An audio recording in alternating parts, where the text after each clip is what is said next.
À Vannes, en Bretagne, une affaire de famille qui se termine mal. Tout part de l'agression de 2 personnes âgées. Une ne s'en remettra pas.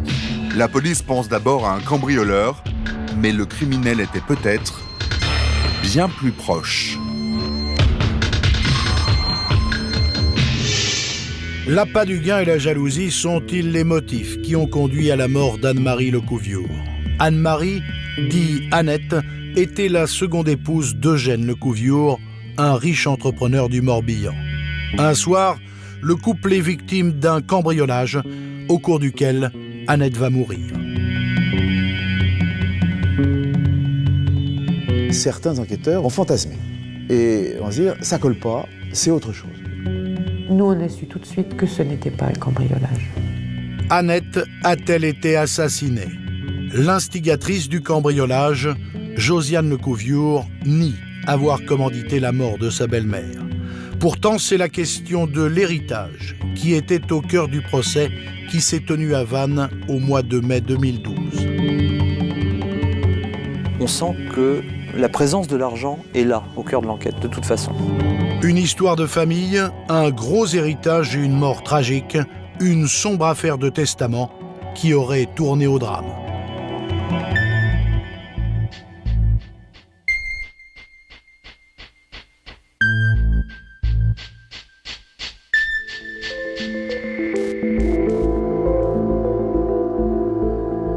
C'est une nuit de printemps en Bretagne, à Grandchamp, un petit village du Morbihan. À la gendarmerie, l'officier de garde reçoit un coup de téléphone en plein milieu de la nuit. Une femme annonce que son père et sa belle-mère ont été victimes d'un cambriolage dans leur maison. Les gendarmes se rendent immédiatement sur place. Quand la gendarmerie arrive, les secours sont déjà là. Les secouristes découvrent un vieil homme affolé, Eugène Lecouviour, 90 ans. À ses côtés, le corps gisant de son épouse, Anne-Marie, 75 ans, surnommée Annette. Eugène dit avoir été agressé. Le sentiment, c'est qu'ils ont été victimes d'un cambriolage, ils ont été agressés et qu'ils ont eu affaire à des cambrioleurs. Le couple de retraités a été sévèrement malmené. Ils ont été tous les deux ligotés et bâillonnés. Un traitement fatal pour Anne-Marie, l'épouse d'Eugène. Quand les enquêteurs arrivent, ils découvrent donc Annette Lecouviour décédée. On lui a enlevé le scotch qu'elle avait sur le visage. L'enquête dira plus tard qu'elle aura mis 3 minutes à décéder, ce qui est très long. Les gendarmes interrogent Eugène, encore sous le choc. Le vieil homme raconte son calvaire aux gendarmes. Il explique qu'au moment où les cambrioleurs ont forcé la porte de la maison, il était endormi. Eugène est au lit, il dort. Il a pris, nous dit-il, un quart de Lexomil. Il dort et Anne-Marie s'apprête à se coucher lorsque, soudainement, la porte du vestibule qui précède la chambre va céder et la malheureuse prend la porte dans la figure. Un choc qui met Annette à terre. Les cambrioleurs font alors en sorte d'immobiliser la septuagénaire. Annette est une femme forte qui n'est pas du genre à se laisser arracher un bijou dans la rue sans réagir. Nous savons que Annette s'est débattue. Eugène, lui aussi, est ligoté, mais il ne se débat pas. Il est immobilisé et l'un des 2 cambrioleurs lui met un bâillon. Il reste immobile jusqu'au départ des voleurs. Eugène est lié, tout comme Annette l'est. Eugène va réussir en rampant à aller, après s'être délié les mains, va réussir à ramper jusqu'à la salle de bain, à s'emparer d'un coupon, je crois, et à l'aide de ce coupon, va se débarrasser de ses liens. Mais il est trop tard. Anne-Marie, la femme d'Eugène, est morte asphyxiée malgré les efforts de son mari pour la sauver. À première vue, tout porte à croire qu'Eugène et Anne-Marie Lecouviour ont été les victimes malheureuses d'un cambriolage qui a mal tourné. Mais plusieurs détails vont faire douter les gendarmes, à commencer par le mode opératoire des voleurs. La propriété des Lecouviour est une maison cossue située au milieu d'un parc de 2 hectares. une cible pour des cambrioleurs professionnels, c'est justement ce qui interpelle les enquêteurs. Les traces d'effraction ne sont pas l'œuvre de spécialistes. Ils arrivent à pénétrer dans la maison tout simplement en finissant par casser une des vitres de la véranda, même s'il s'agit d'une vitre de sécurité, après 9 coups de hache plus 2 ou 3 coups de pied pour pouvoir pénétrer à l'intérieur de la maison. Plus de 9 coups de hache pour fracturer une véranda. Pour les gendarmes, il ne fait aucun doute que les auteurs de ce cambriolage sont des amateurs. Plus étonnant encore, dans la maison, les cambrioleurs ont certes emporté quelques bijoux, mais ils n'ont pas dérobé certains objets de grande valeur. Bien sûr, les commodes étaient éventrées. J'ai vu qu'il y avait le guéridon, ils avaient un guéridon dans le boudoir avec un vase. J'ai dit, mais c'est des voleurs qui viennent, mais ils y connaissent rien quand même. Ils ont un vase de chez Dôme et il est là. Et surtout, il y a la victime, Annette. Il semble que les malfaiteurs aient voulu la bâillonner. Mais lorsque les enquêteurs la découvrent, son visage est littéralement momifié par du scotch américain. Ce bâillon est constitué de 21 morceaux de scotch qui, au total, mesureraient environ 5,60 m, voire 6 mètres. Nous avons eu un collège d'experts qui ont fait des études aussi bien microscopiques, macroscopiques, et on arrive à cette thèse simple, cette théorie, et cette certitude d'une suffocation. L'étude microscopique a permis de voir qu'elle avait été étranglée. Un bâillon mortel qui conduit les gendarmes à supposer qu'il ne s'agit pas d'un accident. Pour eux, tout porte à croire que la mort d'Annette Lecouviure était volontaire. L'enquête s'oriente alors vers un meurtre, et cette thèse va très rapidement se vérifier. Dès le lendemain, l'affaire est publiée dans la presse et la gendarmerie reçoit alors l'appel d'un homme qui dit avoir des révélations à faire sur la mort de Madame Lecouviure.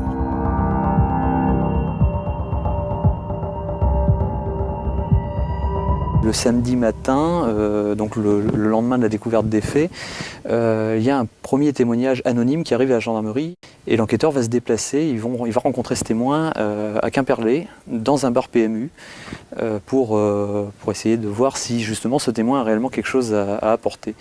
Et ce témoin, il va faire une révélation importante, il va indiquer aux enquêteurs que c'est un assassinat et qu'il a parlé avec la personne qui a assassiné Annette Lecouviure et qu'il sait qui c'est. Pour les gendarmes, l'enquête sur la mort d'Annette Lecouviure avance à grands pas. D'autant que les révélations de ce témoin mystère vont mettre en cause beaucoup plus de personnes que ce que les enquêteurs ne pouvaient imaginer.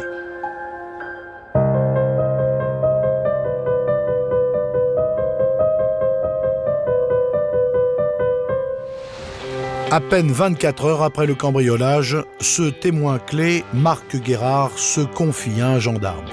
Il désigne l'auteur du drame jusqu'à révéler précisément son identité.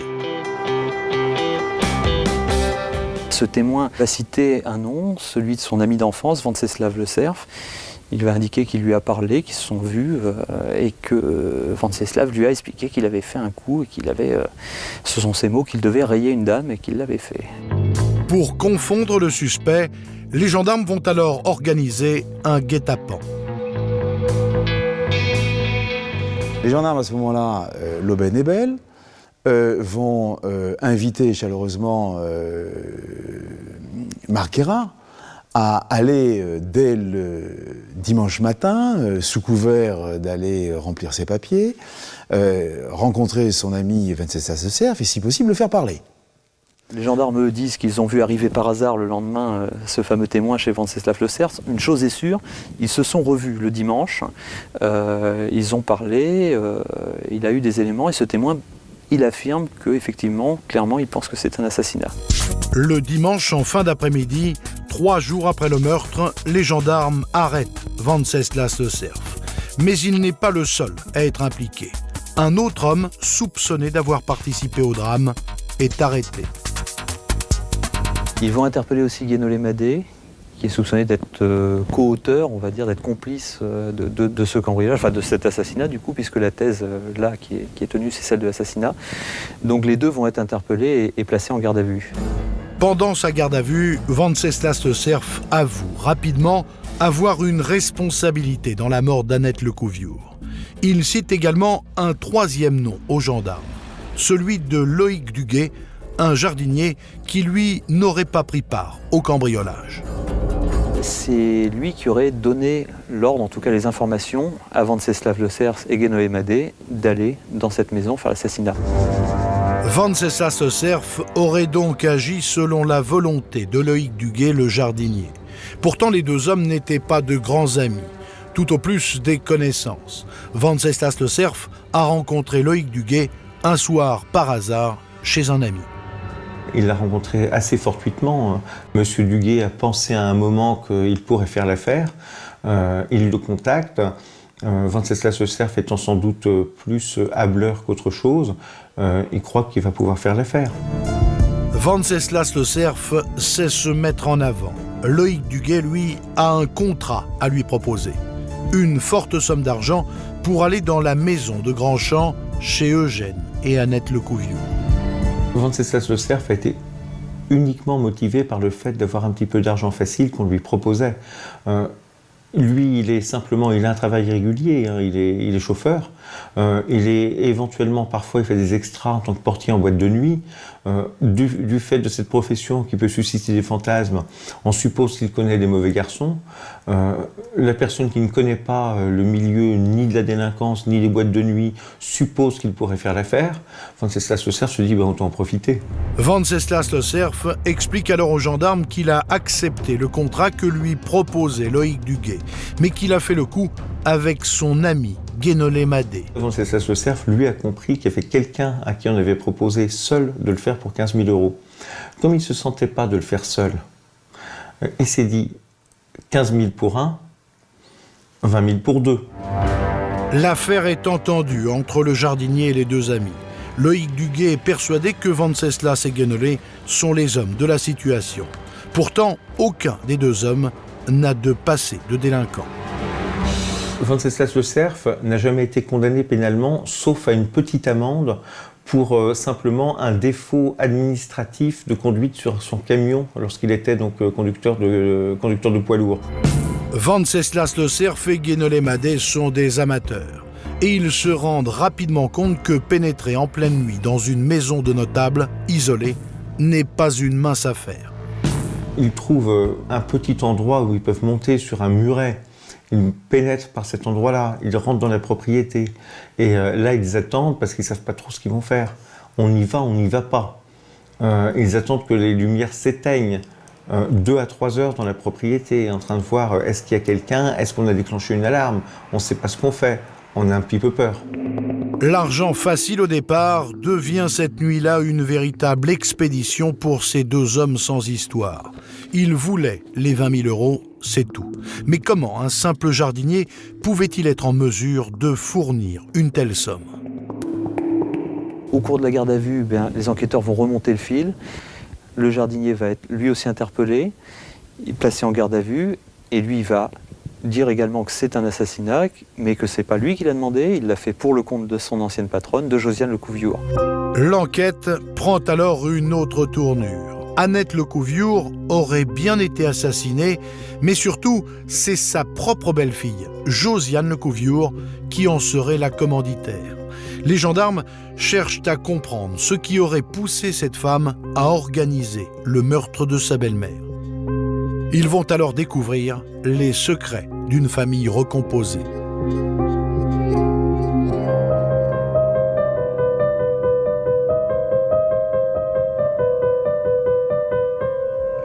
Josiane Lecouviure est immédiatement entendue par les gendarmes. D'emblée, elle se défend d'avoir souhaité la mort de sa belle-mère. Josiane Lecouviure nie l'assassinat, mais elle reconnaît assez rapidement qu'elle a commandité un cambriolage et que ce qui s'est passé après, c'est un cambriolage qui a mal tourné, mais qu'elle n'est pas au courant du reste. En revanche, elle confesse aux gendarmes que la famille vit dans un climat plutôt tendu. Jean-Jacques, l'un des fils d'Eugène et mari de Josiane, supporte mal la distance que son père a mis entre eux.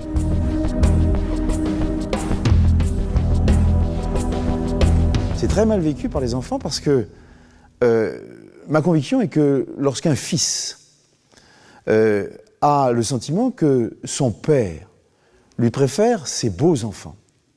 Ce fils, qui est-il par rapport à son père? Il n'est plus son fils. Mais si je ne suis plus le fils de mon père, qui suis-je? Ça me pose un problème d'identité. Un problème d'identité, mais surtout d'héritage. Josiane explique aux gendarmes que les fils d'Eugène sont persuadés d'être déshérités. Eh bien, il y a eu des problèmes qui ont pris naissance dans les années 92.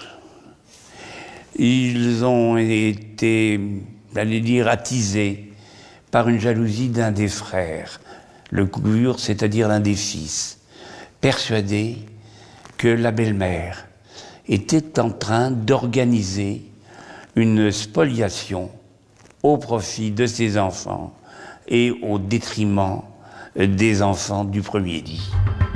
Eugène s'est remarié avec Annette, qui avait 3 enfants d'un premier mariage. Sur ces images, on voit toute la famille réunie autour d'Eugène qui fête ses 80 ans.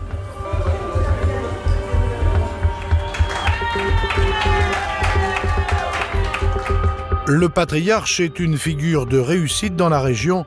Il était à la tête d'une entreprise florissante.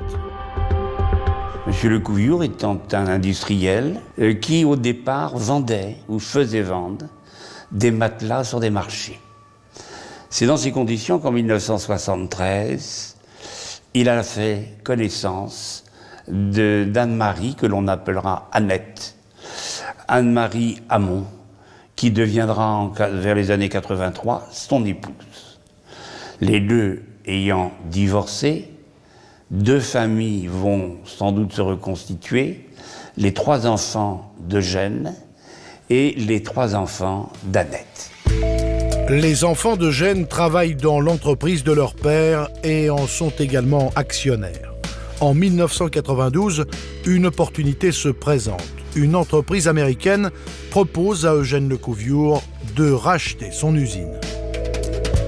Le prix de vente de l'usine, qui constitue une fortune considérable, va être réparti, va être partagé entre les titulaires des parts de la société propriétaire de l'usine. Ça va être partagé donc entre Eugène, entre ses enfants Catherine, et puis Philippe et Jean-Jacques. Donc chacun va recevoir sa part. La vente de l'usine rapporte près de 60 millions d'euros. Les 3 enfants d'Eugène auraient touché 6 millions d'euros chacun. Le reste du capital permet à Eugène de profiter d'une retraite dorée et d'assurer à ses enfants un avenir confortable. Eugène a eu le sentiment d'avoir fait sa part, et puis il semblerait que ses fils Jean-Jacques et Philippe aient trouvé que ça n'était pas suffisant. Les gendarmes entendent les enfants d'Eugène ainsi que ceux d'Annette. Ils apprennent que Philippe, après avoir touché ses parts grâce à la vente de l'usine, s'intéresse très tôt à la fortune de son père Eugène.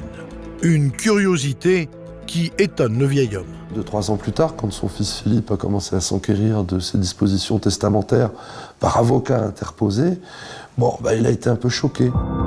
Les enquêteurs découvrent que même s'ils ont touché des sommes conséquentes, les enfants d'Eugène n'ont pas tous géré leur capital de la même manière. Pour certains, l'argent commence à manquer. Une étude financière a été faite et donc il apparaît clairement que le capital de Jean-Jacques Le Couviure et de Josiane a littéralement fondu. L'enquête souligne aussi que Eugène a fait un choix de placement financier extrêmement dérangeant pour ses fils. Philippe a découvert à travers une indiscrétion d'un banquier que Eugène a converti l'essentiel, 90%, de sa fortune, qui est considérable, en assurance vie. Et que la bénéficiaire de cette assurance vie serait Annette.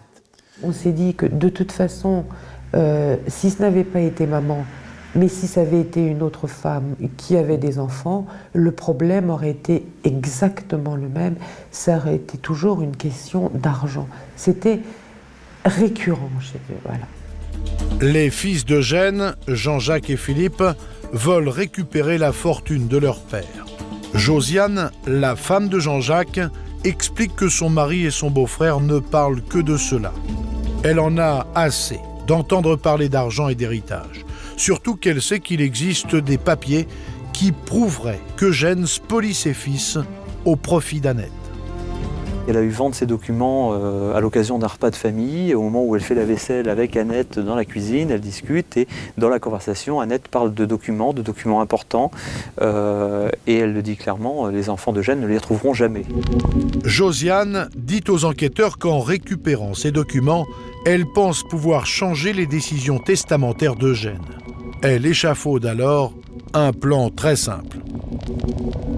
Le vol était le suivant: pénétrer dans la villa de Grandchamp et à l'effet d'obtenir les documents financiers qui avaient été conservés dans cette maison. Mais les cambrioleurs amateurs ne trouvent pas les documents. Alors, pour ne pas rentrer bredouille, ils vont rapporter la preuve qu'ils ont bien été dans la maison du couple Lecouviou. Le plus simple à prendre, ce sont des éléments personnels. Les éléments personnels à prendre sont des bijoux que forcément leur commanditaire reconnaîtra. Donc on y a été, on le prouve, on veut être payé. Un butin inutile et surtout compromettant. Les gendarmes retrouvent les bijoux enterrés au domicile de Josiane et de Jean-Jacques Lecouviou. Josiane est donc la principale suspecte dans cette affaire. Avec la convoitise de l'héritage, les gendarmes ont clairement pu établir le mobile qui aurait conduit à l'assassinat d'Annette. Mais Josiane Lecouviou nie avoir commandité le meurtre de sa belle-mère.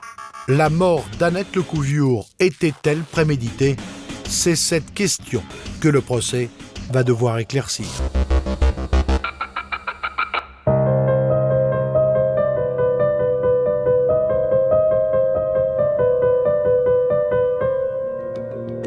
Josiane Lecouviou, soupçonnée d'avoir commandité l'assassinat de sa belle-mère, comparaît libre à son procès. Elle a déjà purgé 28 mois de détention préventive et durant l'été 2011, elle a demandé sa libération conditionnelle. Fait peu ordinaire, Eugène, son beau-père, le mari de la victime, lui a apporté son soutien. Eugène Lecouviou, il était déjà assez distant avec ses enfants avant les faits, puis ça va durer un petit peu, puis finalement, le temps passant au cours de l'enquête, il va se rapprocher, la famille va se resserrer. Eugène Lecouviou appuie aussi cette demande de libération de Josiane Lecouviou. Depuis la mort d'Annette en avril 2009, Eugène a donc un peu changé d'attitude. Pendant le procès aux assises de Vannes, il fait une révélation lorsqu'il est appelé à la barre. Cette révélation va alléger les accusations qui pèsent sur Josiane Lecouviou, Loïc Duguay le jardinier et les 2 cambrioleurs. Il va indiquer avoir entendu pendant le cambriolage l'un des 2 cambrioleurs s'approcher d'Annette et lui demander « ça va madame ».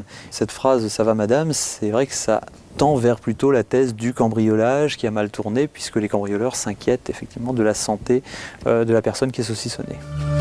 Pendant toute la durée du procès, les enfants d'Eugène continuent de défendre la thèse du cambriolage. Ils maintiennent que la mort d'Annette Lecouviou n'était souhaitée par personne. Jean-Jacques, Philippe et Josiane Lecouviou vont faire bloc dès le début sur la thèse du cambriolage. D'ailleurs, à l'audience du juge des libertés de la détention, quelques jours après les faits, Jean-Jacques est là, il soutient sa femme pendant cette audience. Ils font bloc tout au long de la procédure et là aussi pendant le procès, ils sont là, derrière Josiane, sur le banc juste à côté et ils la soutiennent du début jusqu'à la fin. Mais pour les enfants d'Annette, il n'est pas concevable qu'il s'agisse d'un simple cambriolage. Les enfants d'Annette restent persuadés que leur mère a été froidement assassinée pour une question d'héritage. C'est un meurtre commandité pour être bien sûr que tout l'argent d'Eugène Lecouviou revienne intégralement à ses enfants. Si l'argent peut paraître un mobile suffisant, il manque toutefois la preuve irréfutable qu'Annette a été assassinée. La course se tourne alors vers les auteurs du cambriolage. Venceslas Le Cerf et Guénolé Madé nie avoir tué Annette Lecouviure. En 2010, une reconstitution va avoir lieu dans la maison des Lecouviure pour comprendre quel a été le rôle de chacun des protagonistes. Alors, lors de la reconstitution, effectivement, aucun des deux exécutants, donc Guénolé Madé ou Venceslas Le Cerf, dont on sait qu'ils sont les deux cambrioleurs de toute façon, ne vont accepter de faire le geste de bâillonner Annette Lecouviure. Donc on ne saura pas, au sortir de cette reconstitution, qui a posé les 6 mètres de scotch qui ont causé la mort d'Annette. Pendant le procès, ni Venceslas ni Guénolé ne révéleront qui a déroulé le scotch sur la tête d'Annette. Josiane Lecouviure, elle, exprime ses regrets et présente des excuses à la famille Lecouviure ainsi qu'aux enfants d'Annette. Moi, c'est pas la mort d'Annette que je voulais des papiers. Malgré cette repentance, Josiane Lecouviure est condamnée à une peine de 15 ans de prison ferme. Les deux cambrioleurs, Venceslas Le Cerf et Guénolé Madé, écopent de 18 et 15 ans d'emprisonnement. Quant à Loïc Duguay, le jardinier, il est condamné à une peine de 8 ans de réclusion criminelle. La thèse de l'assassinat est écartée. La justice retient la thèse du cambriolage avec violence ayant entraîné la mort. Ce qui est très surprenant, c'est qu'ils retiennent des peines très lourdes. 18 ans pour Venceslas Le Cerf, 15 ans pour Josiane Lecouviure et pour Guénolé Madé, et 8 ans pour Loïc Duguay. On a l'impression d'un verdict un peu en demi-teinte où effectivement on n'a pas les preuves pour l'assassinat, mais malgré tout il plane l'ombre d'Annette Lecouviure sur le procès et les jurés n'ont pas voulu d'un verdict trop clément. Un jugement que la défense n'accepte pas. Josiane Lecouviure et Guénolé Madé font appel et contestent leur peine, ainsi que le chef de complicité de séquestration. L'affaire de la famille Lecouviure sera donc rejugée.